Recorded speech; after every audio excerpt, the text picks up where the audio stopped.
they're afraid of actually hurting your feelings as a personal trainer or professional service. But I know in my gut that I wasn't good enough to become a personal trainer back then, especially when I'm my first client.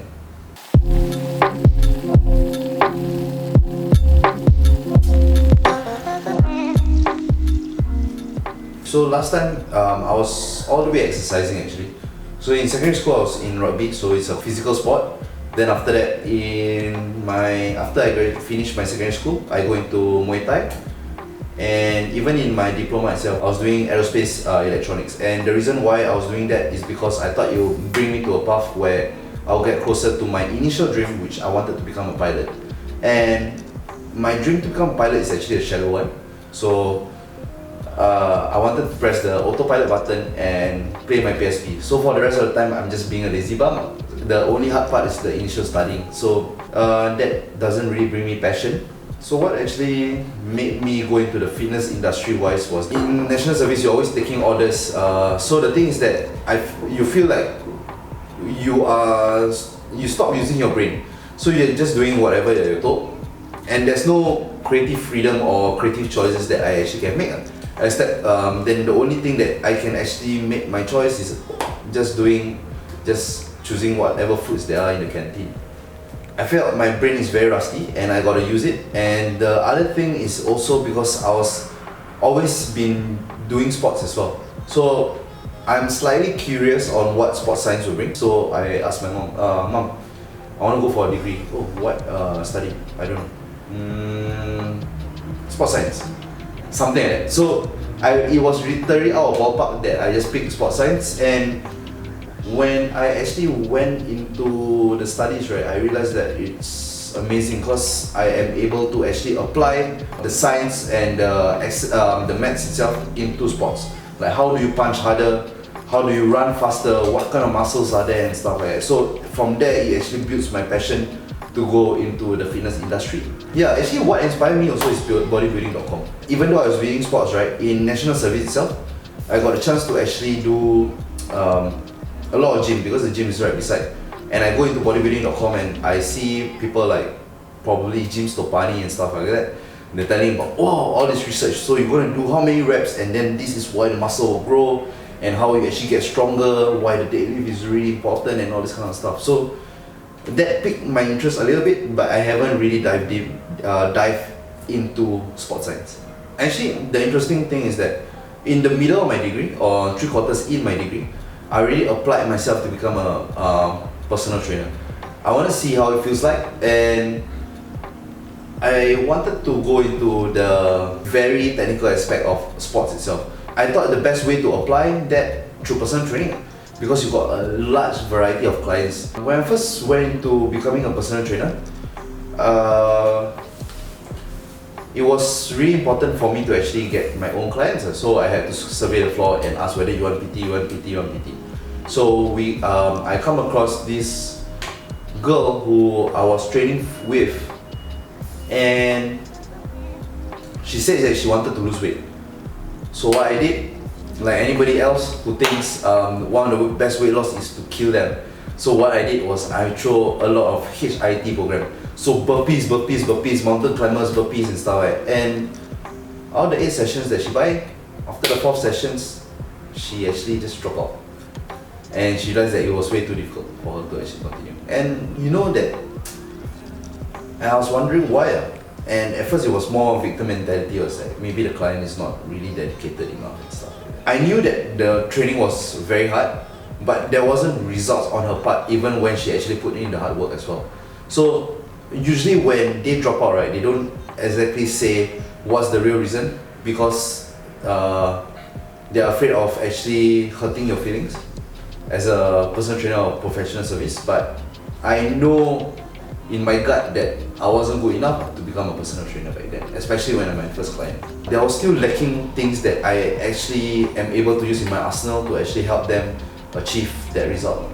So the only thing I could think of is just work harder, and you're not working hard enough to actually lose that weight. What made the switch wasn't when I was in the commercial gym itself. It was when I actually went out.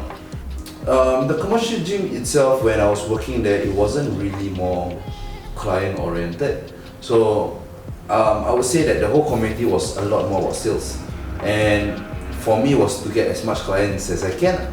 The first one left because the place closed down. If not, I would have been maybe different. Maybe I don't have that passion to actually be a lot more client-centric or to make them actually really achieve the result. When I left, I actually lost the passion because I really feel that it wasn't the area of my competence. It makes me feel like I'm actually lousy as a personal trainer. And the way that I see the industry is that most people go in and go out, they don't actually see the results, or they don't actually achieve the happiness or satisfaction of having a personal trainer itself. And to be honest, it's expensive. It's not something normal that actually people can actually afford. But if they are willing to spend that money, then we gotta get well that they actually want to get the results. Okay, so after I went out, went travel for a few months, I get pulled back into another commercial gym, which I worked there for about 3 months, and then I realized that no, this is not the place that I'm gonna learn to become a better PT. So I went out and actually struggled as a Grab driver and tried making my own. So when I was actually building that client base wise, I was actually always seeking for things to learn. So I was like buying a lot of books, I'm learning from people, I'm buying videos, subscribing for $1,000 courses and stuff like that to relearn. And I came across people like in the evidence-based community, like Eric Helms, I would say like Omar and stuff. It's all coming from like probably YouTube videos, but you know, at the end of the day, it helps me influence that actually this makes sense. Because why? All these kind of things that has been done is tested upon hundreds and hundreds and hundreds of people, and they actually put down the data on how it actually works. Even as things that cannot be measured, like mental strength and stuff like that, things like that actually can be measured to actually help the clients to achieve the results. So that's where when I realized that I got to step up as a personal trainer, especially when I'm working on my own, actually made me to go a lot more into the evidence-based approach. I would say someone of a 25% body fat down to a 10% body fat, and basically when I actually dive deeper into nutrition. So when I dive deeper, a lot deeper into nutrition, I realized that fitness and nutrition is not even separated at all. You cannot outwork a bad diet, but most people give advices like eating clean, no carbohydrates, cutting sugar, and I realized that it's also not applicable.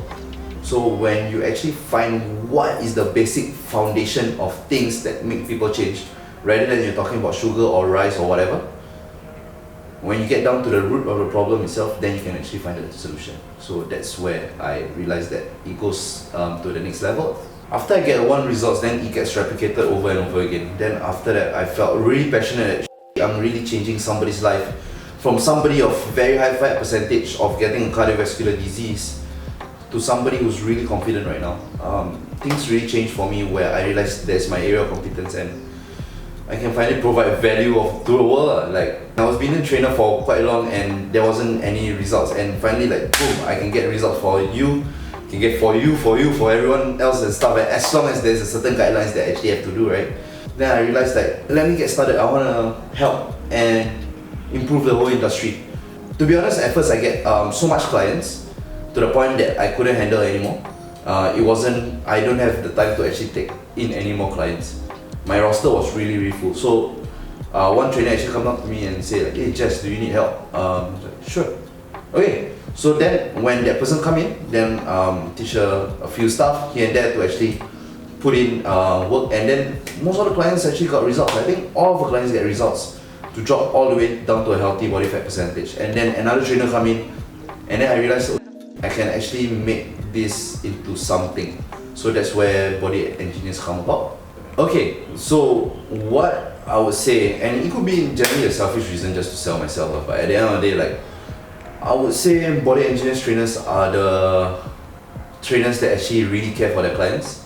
And most, at least in my industry wise, when you actually train somebody for that 1 hour, okay, bye bye, next. Then I'll see you next week. Eat well, eat clean, that's all. Then you see them next week again, and then there's not really much follow up. Sometimes some people really require a little bit more attention, especially when you're talking about weight loss.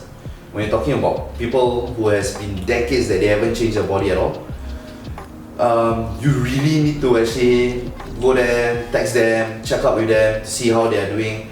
You need to build confidence in people, and bringing people up, especially when they have been in a very bad habit for decades, right? It's a tough thing. So you really got to plow that wall. You got to like keep on digging and smacking until it actually has been a habit, and until the foundation of the mindset or the education of like proper nutrition and exercise is instilled in them, then it can actually be autonomous. Okay, so I forget what is it called in psychology, but there's a pre-contemplation phase, there's a contemplation phase, there's a preparation, action, right, and stuff like that. So if you're still thinking and stuff like that, right, then most probably when you even go into, when you're forced to go into an exercise program, your chances of a dropout is really high. But if you actually decided to take action, right, then of course you'll make it happen, even though it's going to be very, very tough. So the thing about anything that you really want to pursue or you really want to happen, right, is that you cannot even think about a plan B. If you want to go on a plan A, then you want to make sure that this will not be a failure, and no matter what, I'm going to make it happen, and I'm going to find a solution. Whenever there's a problem ahead, whether it's going to be work, whether it's going to be probably family and stuff like that, you can make time for that 1 hour. You can work out at home also if you want to. You want to work out anywhere as well you want to, you can. It's so flexible on how you actually want to achieve your goals. But the only thing that's stopping you, right, is only yourself. I would really say that it's only yourself only. Like, you don't even have to take too much time prepping about it. In terms of body engineers wise, we are of course very, very dedicated to help our clients. And for all the trainers that we actually curated and we actually hired and stuff like that, we make sure that our number one passion is to actually help people to actually achieve their goals. So at the same time also, if you actually decide on joining the program itself, we need you to take a step, one thing, and we need to say that, yes, I'll do whatever it takes to actually get the results. And of course, we're not going to kill you to the point where we're going to make you train until you vomit everywhere, until you get your injuries and stuff like that. It's according to your lifestyle. And yeah, that's what I say. If you don't even commit, right, then like anything else, if you're 50-50, then most likely you won't have a success rate. But if you really think about going to the next level, changing your life, being a better version of you, right, then you got to talk about progress. So even taking a step action is also progress.